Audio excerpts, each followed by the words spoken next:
everybody. Here we are. This is the Someone Like Me podcast, season 2 live stream launch party. We are so excited to be here, and we're so excited for all of you who are joining us.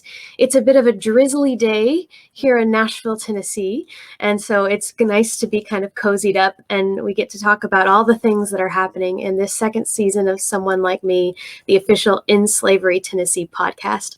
So we have a few people here on screen, and I'm going to introduce them in a moment. But I do want to make sure you know that aside from talking about what's happening this season, we're answering questions as well.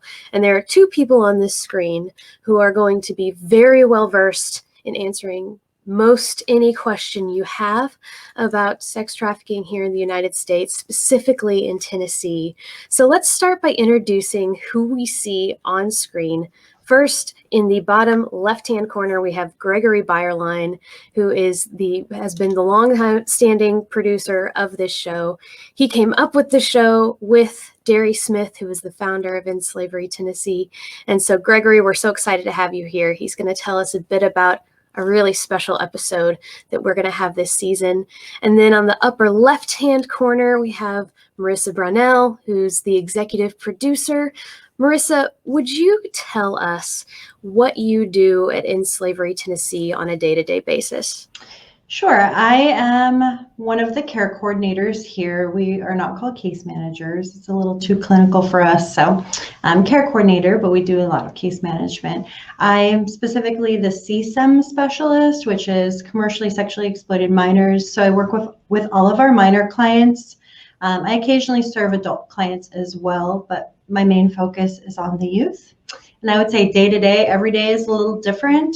I go and visit my youth in the community. We might go out to lunch, we talk, I connect them to therapy, do a lot of mentoring and supporting, get them involved in activities in their community, basically just meet their needs where they're at, in addition to providing support for their families.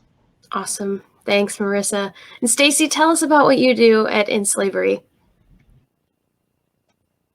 Yes. Well, currently my job is called Community Engagement Coordinator, and that's what I do. I help, I actually do some leadership development with local community groups to help them know the best practices for engagement, help them do awareness events, fundraising, and just generally support those efforts. And I help the staff connect to parts of the community that wants to engage with this issue.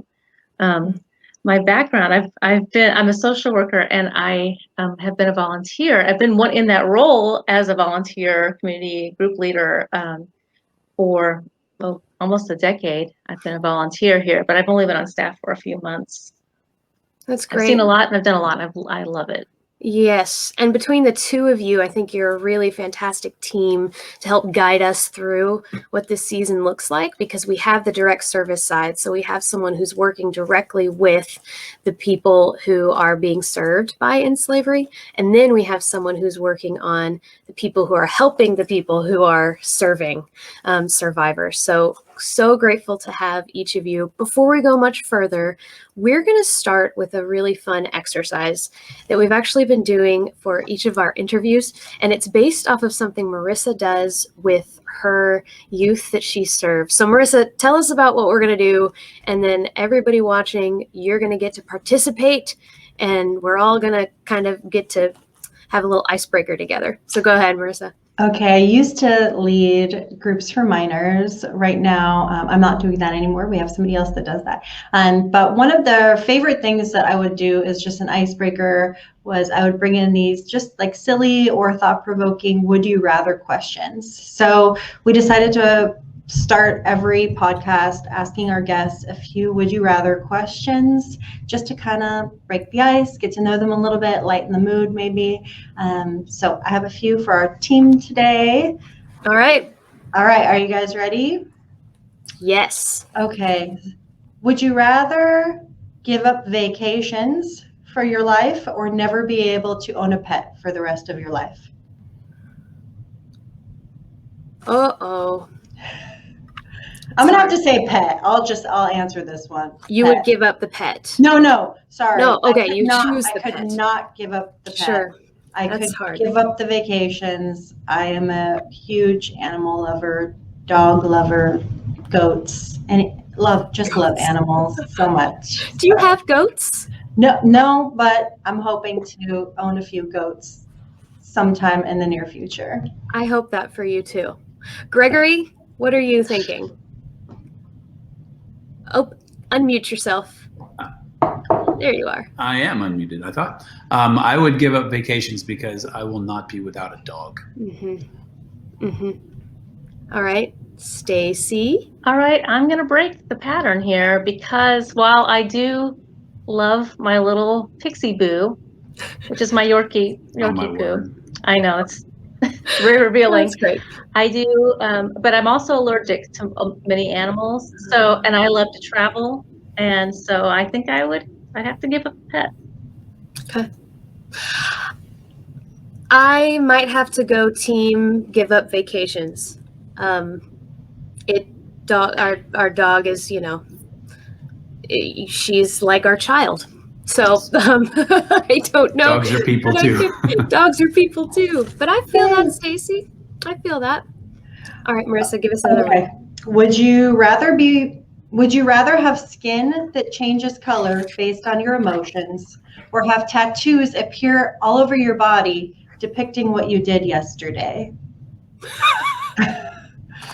Gregory, I think Gregory's team tattoo. I'm gonna go with tattoos. The more the merrier. Okay. I'm gonna have to go with skin color changing, I think. It would be quite based on the emotions I go throughout the day, it would be quite an array. It'd be quite a rainbow. So that could be fun. It could be very fun. I think I'd go for the colors too. I feel emotions, but I don't. I'm the opposite of you, Leslie. So I think my color would probably be pretty like stable most of the time. The same. It'd be the same a lot. Yeah. Okay, Stacy. This is very tough. I almost would like both. But if I have to pick, I'm going to go with the colors too. I think that's a very interesting question, Marissa. Do you want to do one more? Yeah, let's do one more. Okay. Would you rather be able to take back anything that you say or hear any conversation that's about you? Oh, no. I would rather. There are a lot of things I would like to take back that I say. Same. I don't want to hear conversations. No, I don't either. No. Yeah, I Part don't of me need that. does, but then I really don't. Okay, so we're all agreed. Well, Marissa, this is great, and I think it's a bit of a silly exercise that we're doing here, but in your work with survivors and with youth who are, vulnerable and who are meeting new people and in new experiences, I'm sure this is a really great exercise just to get everybody talking, just to get some walls broken down. Absolutely. The sillier the better with them usually. Right. Yeah. Well, the sillier the better in general is a great idea. So one person who is not on this screen, it usually is when we do these live streams, is Derry Smith. And if you've been paying attention to this podcast, you know that Derry Smith founded In Slavery, Tennessee. She was executive producer on the first season. And on February 23rd, she retired, a well-deserved retirement. So she is now resting. She might even be on this stream as far as we know. I know that she's popped up and asked a couple questions ahead of time. And so we are so grateful for her. And we actually launched an episode on the day of her retirement, episode 14. It's kind of a bonus in between seasons. Derry herself actually produced this episode, told stories about the genesis of In Slavery, Tennessee. She even had people who were involved in the beginning share things about their time within slavery, share stories. So it's this beautiful quilted episode that our engineer Claire put together with Gregory and our team. And Derry herself was kind of at the head of it. So if you listen to it, you can go to inslaverytn.org. The episode is on the website and it's streaming now on all podcast platforms. And speaking of Derry, even though she's not with us, in person. She's with us in spirit because we have these mugs. Yes, 3 of us have these mugs. Gregory, with COVID, we couldn't get it to Gregory, but I will get mine tomorrow. there you go. And so, Marissa, you actually have the painting that this mug came from, right? Okay, so this was a painting that was given to Derry, correct? Yes. Okay. I believe it was given to Derry from our very first client. I'm sure she'll correct me if I'm wrong. I'm pretty sure it was our very first client that Derry had worked with, and it was a minor client. She painted this and told Derry, when I came here, my heart was in a million pieces, and you helped stitch it back together. So this is something we've used.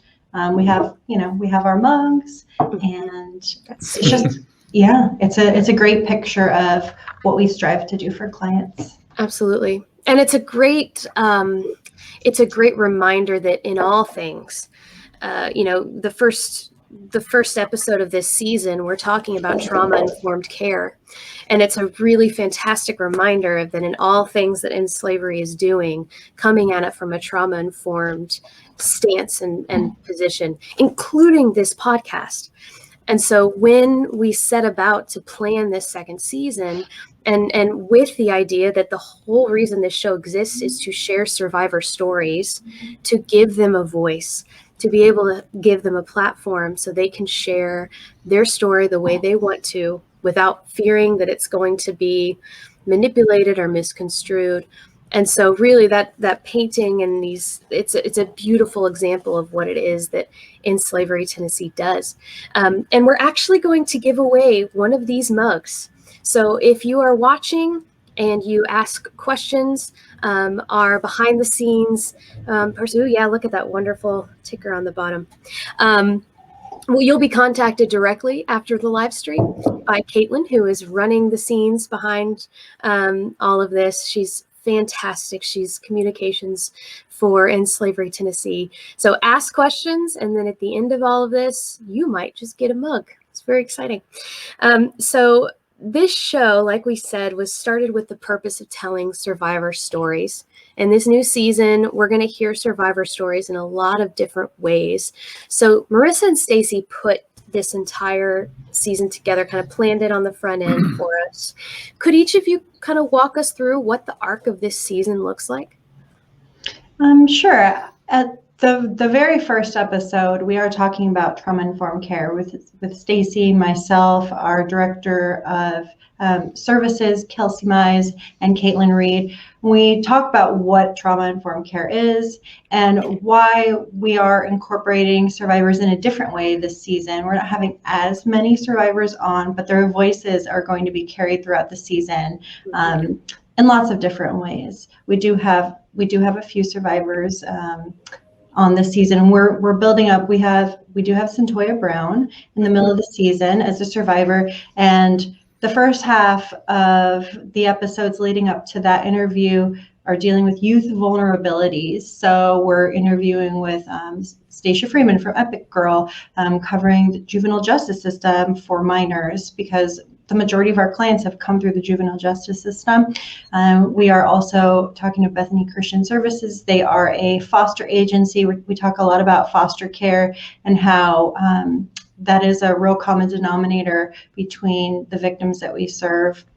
So we're definitely covering that youth aspect leading up to Centoya, and then after that, Stacy can tell you what the second part of our season looks like. Yeah, some of the things that I think are very important to the work that we do are the partners. It really is one of the things that these collaborative relationships that we've built with particularly law enforcement and in the judicial system to undergird the work that we do, because and to spread this trauma-informed model and share that together. And so we'll be talking with Judge Escobar with the Human Trafficking Court here in Nashville, and Assistant District Attorney Sarah Wolfson, who does some programs within the court system that we work with together, so that survivors have this more of a supportive system within the judicial system, which is really wonderful. we're also talking with members of the TBI, who started the first human trafficking unit here in Tennessee. Our current CEO, Margie Quinn, is the woman who actually did that. And so she'll be talking about the history of how that came about, some of the research that was done to open our eyes to what was happening in Tennessee with human trafficking, and then how we addressed it, and particularly how law enforcement changed their attitudes. I mean, it's very poignant, some of the things that occurred. And so we're talking to TBI agent Jason Wilkerson about some of the things he experienced in the field, and also we're taking it down to the local level, talking with Detective Adrian Breedlove of Brentwood, who also has some experiences of his own and how he addresses it in that particular community and beyond. Well, let's see. We are curating a few survivor stories. We're not we're doing dramatizations, I guess. They're just voiceovers using the survivor story, but allowing an actor to come in and tell that story, because it can be re-traumatizing to the survivor, and it's a whole process we go through to help ensure that the survivor has what she needs. Yeah. Well, she goes through the process. Let's talk about that for a second, actually. This is going to be a sneak peek kind of episode 1 when we do a deep dive into trauma-informed care. There are a number of things that you are looking for when you want a survivor to sit for an interview. You kind of have policies for what does that survivor need to have done to prepare, what sorts of care have they gotten so far, are they ready to share their story? And this was part of Derry's vision for this show, was that a lot of times survivors will be asked to share on the news, share on podcasts, share on things, and they'll agree to it.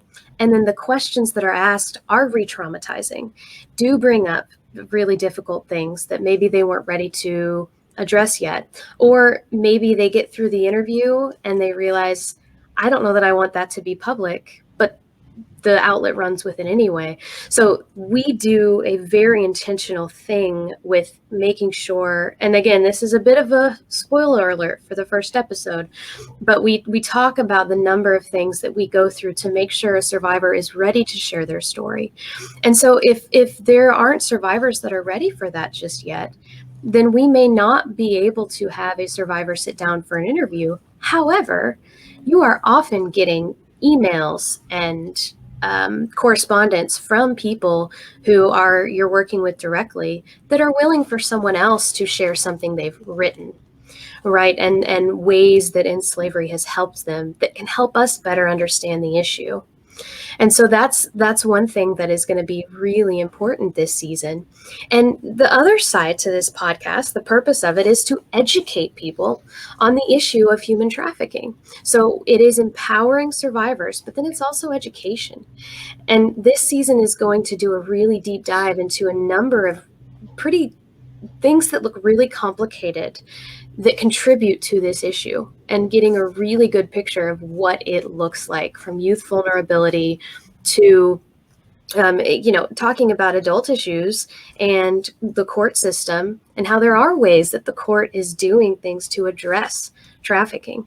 So you all have done a really wonderful job of that. Gregory, you have an episode that you've done this season that I'm really excited about, because last year we talked to someone who volunteered at a school that it's called John's School, but it's sex buyers go and they can have a number of things.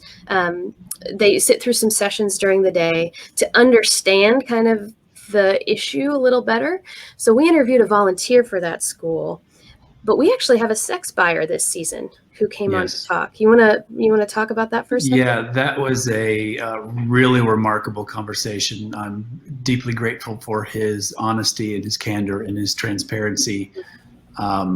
He answered everything that I asked. He shared very openly, and Marissa and Stacy even submitted some questions from survivors that they wanted to know the answers to from a sex buyer. And when we got to that section, he graciously and joyously answered every question. And I hope that those answers will provide continued healing for the survivors. It may not fully explain it. It certainly won't justify it, but maybe it will be another step for them in their healing to hear what was going on, literally from the John's perspective, from a buyer. Yeah. And that's it was a another way. fascinating conversation. Yeah. And that's another way the survivor voice is being brought into this season. Small things like that are actually pretty big in allowing survivors to use their voice in a way that's not just my literal voice telling my story, but asking a question of someone and getting an answer. I mean, that's, I asked a few survivors, and one of them, a minor, I actually told her what was going on, and I said, would you want to ask a question? And she said, wow, that guy's really brave to do that. I was so surprised. He's a remarkable human, yes. Mm-hmm. Well, and I think it's really important because of our mission here in slavery. I mean, certainly a huge part of our resources and what we do is for survivor care, but it's also strategically confronting slavery here in Tennessee. And if we don't address the issue of demand directly, then we are missing a huge piece of solving this issue. So yes. I'm so happy we're delving in there. It's not easy, it's uncomfortable, but it's necessary. Yeah. I remember after listening to the Centoya Brown Long's episode that you guys recorded, when I heard of her clemency, and there was some discussion on local news article comment sections, which, Lord, you should never read those, but I did one day. And there were a lot of people on the side of the John. They're like, well, what about him and his family? I'm like, she was a child. Why don't we talk about what this grown man is doing in a hotel room with a minor? Why don't we talk about that first? Because if that hadn't happened, then we wouldn't even be discussing Centoya's clemency. So there's a definite cause and effect that the demand section, hopefully we can address and turn the tide. If we can turn that spigot of demand off, then that's it. Boom. Right. Well, and that's actually a theme that's come up a couple times in interviews. We were doing interviews in the months leading up to now, and one of the themes has been there's the idea of going into the issue, stopping it from happening, stopping demand, but there's also prevention on the side of a buyer, thinking about young boys who also have traumas that will lead to, or who have different generational philosophies that are contributing to the issue. And so that's a thing that's come up several times. How do we work with our young men and our boys as they're growing up to educate and to empower them to make good choices for everyone to stop demand? Yeah, that's great. That's great. Well, again, if you have any questions for us, now is the time to ask them. You can ask about how we go about the season, how we go about interviews. You can ask about different topics. You can ask about general human trafficking issues as it relates to the United States. So if you have them, go ahead and ask them. I did want to make sure we talk about something that In Slavery is doing called the No-Show Ball. So we'll have some more information about that in a bit, but let's get to this question from Mary Beth. Was there anything that came up this season while you were recording that you were surprised to hear or learn? Fabulous question. Yes. Marissa and Stacy, why don't you two start? Was there anything that you were surprised to learn? I'd love to hear that. I need to think about that for a second. Yeah. I did not sit in on every recording. That's either. true. Only about half of them. I know we sort of tag teamed a little bit on the recordings, and I do remember something though that I'd forgotten. There's some really good research that was brought that the TBI, the Tennessee Bureau of Investigation, conducted early on in this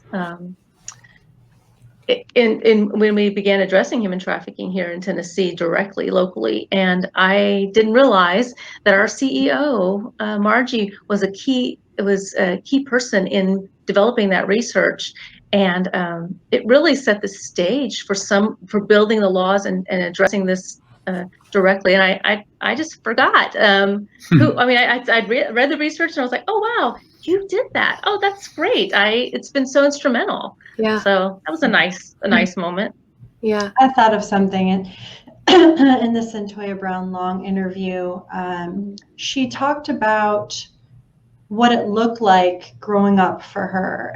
Most people focus on her story. We did have her tell her story a little bit, but we wanted to focus on what would she tell girls her age, and where did she come from? What happened to her that led up to the crime that was committed and her ending up in prison? And she was actually from a good family. She was raised in a good family, and there were definitely some vulnerabilities, but she had a different backstory than I would have imagined. So hearing that just straight from her was very interesting, and it sounds like a lot of the kids that we live with, she actually had less vulnerability than a lot of the kids that we live with. It doesn't matter what they look like, though. I mean, a vulnerable youth is a vulnerable youth, and predators can sniff them out real quick. So that was interesting to me. And then we also interviewed a survivor named Trish, and her story was just very different than some of the other stories that I had heard. You have to tune in, but she talked a lot about her own children in that story, and it was really enlightening to hear her perspective on coming out of being trafficked, and then dealing with children who are having a lot of similar issues. So you have to check that one out. That was a great story with Trish. I had another thought too. The two tough guy cop type law enforcement guys. Yeah. I just have to say it was beautiful to see how vulnerable they made themselves in these interviews. I mean, we saw this the soft, tender side and the moments of reckoning for them to realize some of the shifts in law enforcement and how they'd been culpable, and for them to admit and talk about how they're moving forward. And I love that we're hearing more male voices, and I hope that's going to be a trend that we can continue, because we need everyone to be on board with supporting this issue if we're going to solve it. Yeah. Agreed. Gregory, did you have one? I have one, but if you have an answer for Mary Beth. There was something in particular, and I'd like to not spoil the interview with a sex buyer episode. I would just like to let that one speak for itself. But it's something in there. Yes, yes, and well, and bridging the gap from the demand situation to prevention, like Marissa said. Again, if we can turn off the spigot of demand, that right there is a cornerstone of prevention. I mean, that's huge. It's so important, and I'm grateful to be a part of this to help turn that tide. Yeah. I'll tell you, the thing that surprised me and that I loved hearing was, each episode there was a surprise, but there was another thing that came up a lot, almost in every episode, which was that victims of human trafficking do not see themselves as victims most of the time. And that was something that came up early in interviews and then came up often. And it's just so helpful to know that. But case in point, Centoya herself, when she was in prison, it was an In Slavery Tennessee publicity campaign that helped her realize her reality. And I really loved hearing this story. It was called What is 13, right? That was the title of it. Correct. Yeah. And it was community leaders, so the mayor, the governor, talking about sex trafficking and what it looks like. And she tells a story of being sitting there incarcerated, and all of a sudden she goes, wait, these are leaders talking about a story that looks like mine. That sounds like someone like me, you know? Yeah. So the campaign, What is 13? You were supposed to get a picture of when you were 13 years old. And so all the city leaders and different community leaders got this picture, and they showed a picture of themselves and said, what was life?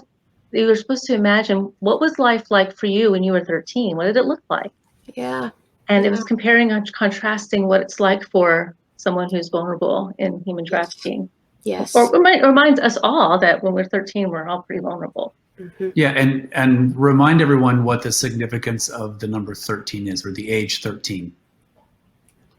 It can vary, I would say now, based more like factually. The average age of entry into trafficking was 13 at that time. Now it's about between 12 to 14, but that's the significance of 13.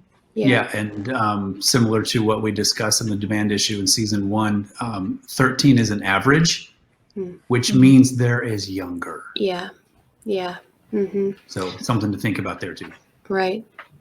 Next question. How do you address those who don't see themselves as victims? That's great. Marissa, why don't you talk about this? Yeah, pretty much none of the minors see themselves as victims.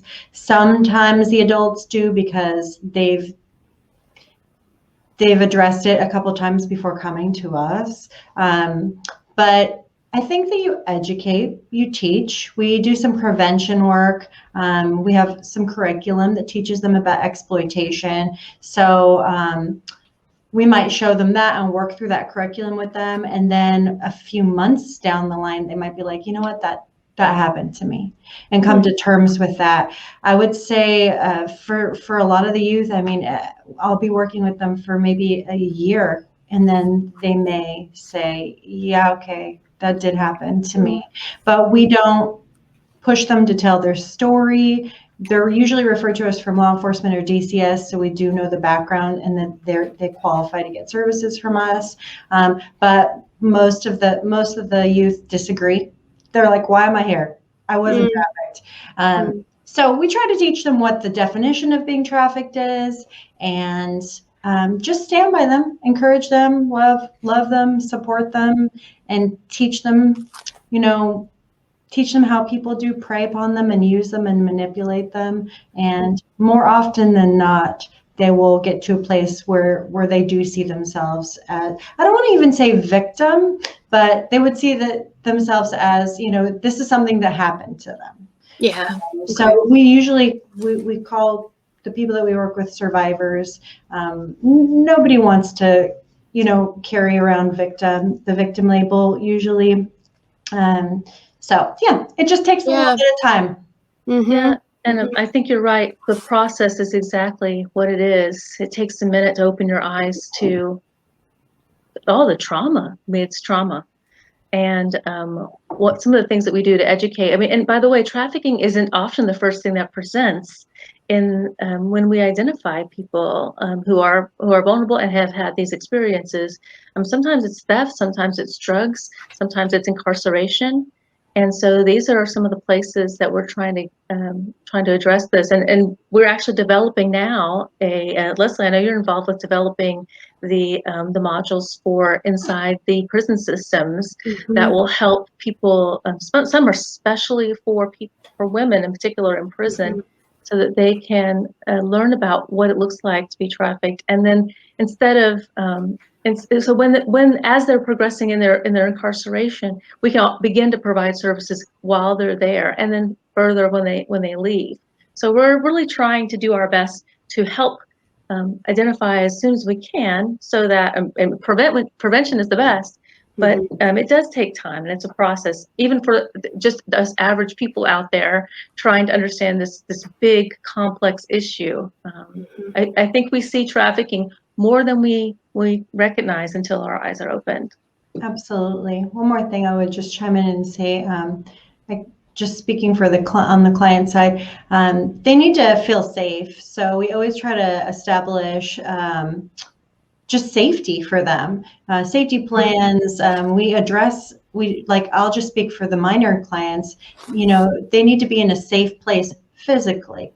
They need to have, their health needs met. They need to, feel have their addiction issues addressed. There's so many levels, and maybe after they get sober, they're in a safe and loving environment again. Their mental health needs are being addressed as well. There's all these layers, and once those are kind of a little bit more stable, then the trafficking might be addressed at that point. Yeah. I think another thing that's come up a couple times that has contributed to the idea of people not recognizing that in themselves is the perpetuation of unhelpful imagery and language around sex trafficking. So the idea of kidnapping, being chained up in a basement, or this sort of missing for 10 years and then you've been taken all over the country, those sorts of things that are truly extraordinary and standalone examples of things that aren't happening on a wide scale, actually hinder a lot of trafficking survivors from recognizing that as a part of their story, because they weren't kidnapped. Absolutely. They're like, my life doesn't look like the movie Taken. Yeah, right. Absolutely. It's very helpful. Thank you, Linda. Mary Beth, not to get ahead of ourselves, but will there be a season 3? We certainly hope so. I think, one thing that is remarkable, and I think we're all just sick of the word COVID, so I don't want to say it very much, but the last year really, for all of us, every single one of us watching on this stream, has been very difficult, and we have all had to readjust things that we had no preparation for. And this podcast still went on. The first season still went on. I mean, we are at 1 year since the pandemic was declared. And we released our season March of last year, our first season. So I just want to thank the production team for continuing on. I mean, last year we were doing some Zoom interviews with survivors that we had to kind of get some resources to so we could talk to them. It's pretty extraordinary. And so I'm hopeful that as some things start to turn, that we can absolutely talk about a season 3, because we've done it. We've done 2 seasons of this show in a very difficult time. So I'm hopeful for that. And I know that it affects how you're able to serve survivors that you're working with. And so I'm also hopeful that a bit of a change, a fresh wind, might allow for more survivors to come under your care and some more rehabilitation to happen. So we have ideas. We do have ideas for the 3rd season. So good. Yes. Well, everyone, thank you so much for watching and tuning in. I do have one more thing I want to tell you about that In Slavery Tennessee is doing, that you can learn more about this issue and get a delicious brunch. It's called the No Show Ball. It's Saturday, April 24th. At 10 a.m. And the food, so what happens is you sign up, you get a ticket, and you sign up for food that will come to your house. The food is provided by Thistle Farms, which is the collaborative partner within Slavery Tennessee. They have a cafe that employs survivors. So it's a really wonderful partnership here. And so when you sign up for the No-Show Ball, you will get a meal from Thistle Farms, and then there will be a special edition of Human Trafficking at Home, which is a online resource that In Slavery Tennessee has established, and this is going to be talking about advocacy. So on your screen right now, you see the URL to get your tickets. That's going to be a really neat event, and you guys do that every year, don't you? Yeah, wonderful. We've been doing it every year, but this is the first time we have built in an education or a video piece to it. So it'll be a nice new fresh thing to do with it. Yeah.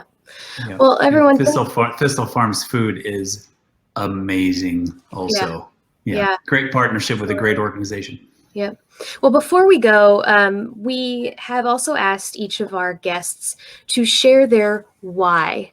Stacy, I would love for you to ask this question, because you came up with this idea, and so we bookend the conversations with would you rathers, and then we end with this question of all of our guests. So Stacy, would you ask this question, and then each of us can respond? Yeah. So the people that we've been interviewing, they've engaged this so well, and so I I asked them, was there a moment of light or understanding where it just changed your world related to human trafficking and allowed you to move differently in the world from that moment forward, or from a series of moments? And it's been a wonderfully Mhm. it's been a wonderful experience hearing how they changed and what it was that changed them. So Stacy, you go first, because I actually haven't heard you answer this question, and I'm interested. Well, I mean, for me, it's kind of a series of things. I'll set the stage a little bit. I mean, human trafficking, the first human trafficking law in the nation was passed in 2000, federal law. And so it's not been really that long since we've been addressing and calling it human trafficking. And even back then, I think most people saw it as a foreign issue, that maybe come into the United States different ways, but they didn't really see it as a domestic issue in general in culture. And my moment came when there was this, let's see, I think it was Dateline NBC. They had a series called To Catch a Predator. And this was back, the series was from like 2004 to 2007. And I'm a social worker, right? So I'm aware of some social issues, but this one floored me. I was incredulous. I said, and what happened was the reporter worked with it's a law enforcement agency, and they set up these stings where young girls were put, people, these men would think they were going to make a date with a young girl to have sex. And that's disturbing enough. But the fact that man after man after man after man came in of all ages, all races, all socioeconomic class. They would just walk in expecting this situation, and I just didn't think that. I didn't think like that before, and I don't think they called it trafficking or anything related to trafficking back then, but that was my first introduction into this dynamic occurring in our society. And so after that, I started piecing it together when I heard about International Justice Mission, which is an international trafficking organization. And I thought, well, something feels familiar. I finally went to, I saw a film called Girl Rising. It was a film that was screened at Belmont University. And Karen Karpinski, who was one of the first people here in Slavery, Tennessee, was there talking about the local organization beginning to do this work. And she's featured in that episode 14 with Derry. She is. She's featured in that bonus episode. It's a beautiful story. She says beautiful things, and she's a beautiful person. So it's not too far of a stretch at all. But anyway, I remember going up to her after that and said, "I'm so glad you're here. I've been waiting for this. I've been waiting to do something, and I couldn't figure out how to do it." And that's my journey, how I began, 2012. Wow. Yep. Cool. Gregory, you go next. I would say that my light started a little over 11 years ago when my first daughter was born. She drastically changed my life and my perspective. A few years later, daughter number 2 came along, and then a couple years later, son number 1. So I, as a father of now 2 daughters, and also a son, image bearers, and my family name carry honors. I wanted to do something to ding the universe and turn it just a little bit, even if it's a small bit, because over time it will make a big difference. But I want to protect my daughters. I want to make a better world for my daughters to grow up in. And I also want to cut off whatever I may pass from this father to my son, and raise a young man who sees women that are as valuable people. I affectionately refer to women as creatures because they're part of creation. But not to objectify them, but to just encapsulate them into this great work that the Creator has made, and that that they're not someone that we as men control or have a right to. They're not property. They're valuable. They're co-laborers. They're equals. So it's kind of a twofold thing, just from a fatherhood and parental perspective. That's great. Marissa?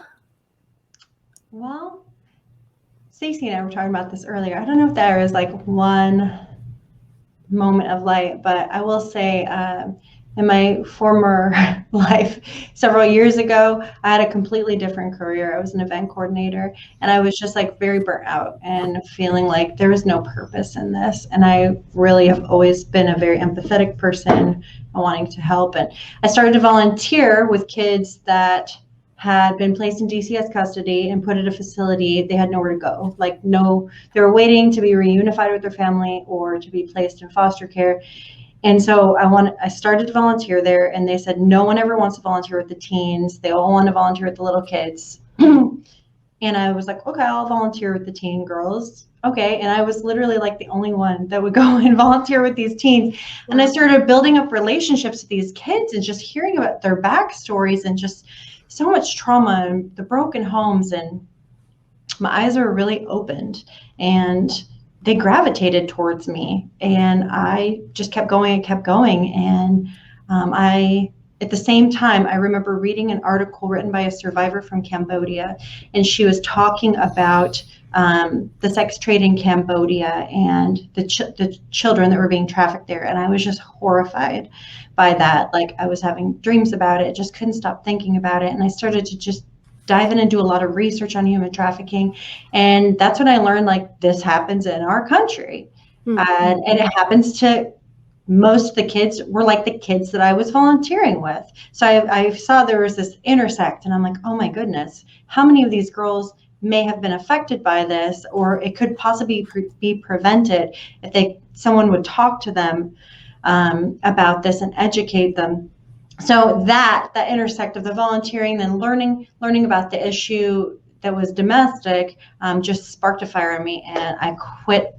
I didn't quit. I changed careers at that point, basically. And I moved, and I started volunteering with another agency in Washington, D.C., and started volunteering, helping with minors there and manning their 40-hour hotline, and just built up experience for quite some time before ending up in this position. But it was a unique journey, and just educating myself and having that spark for youth, I guess. Yeah. For me, and just the other day we were talking about this, is when I was asked to be a part of this project, I immediately knew that I wanted to, but I also knew that I didn't know as much about it as I could, or I knew it was probably much bigger than I realized. And so I kind of went into it just like open-handed, and I want to learn about it, and do the best I can to understand this issue.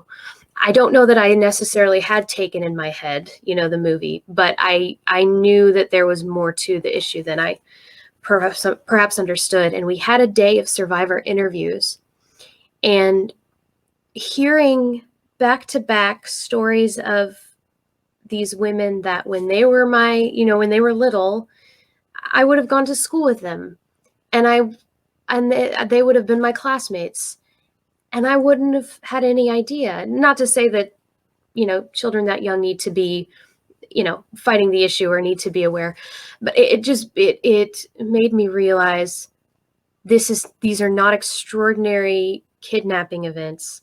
These are everyday people that I probably spent years with growing up, and I would have no idea what they went through at home or outside of school, or the kids that suddenly weren't going to school and just suddenly they aren't in classes anymore.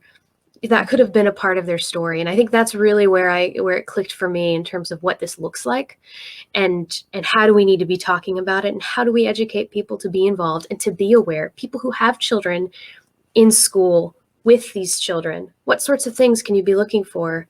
What do you need to be aware of as you're going to events with your kids?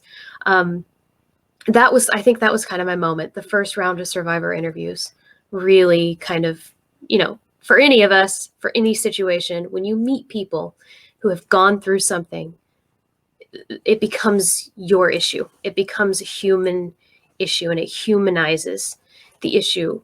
And so I have been incredibly grateful for this opportunity to learn more and to do work with you all. So everyone, thank you so much for being on this live stream. We launched the second season of Someone Like Me on March 26th. So you have some time to go listen to the first season, get caught up, and listen to the episode number 14, Derry Smith, her legacy episodes. You can learn how this entire organization came to be. And thank you for joining us today. We're so grateful, and get your tickets for the No-Show Ball. That's going to be an incredible event. So everyone, we'll see you March 26th for episode 1. Have a good Friday. Bye.